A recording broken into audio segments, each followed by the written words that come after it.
Your honour, పెళ్లి కాకుండా తల్లి కావడం తప్పని నిర్ణయించి అలా తల్లైన ఆడదానికి శిక్ష విధించినప్పుడు ఆమె సంతానానికి కారణమైన మగాడెందుకు శిక్షార్హుడు కాడు?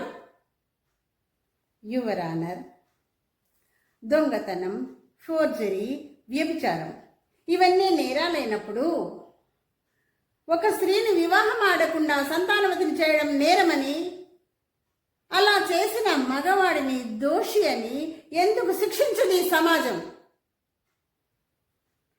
ఇద్దరు కలిసి చేసిన తప్పుకు ఒక్కరినే శిక్షించడం ఏం న్యాయం?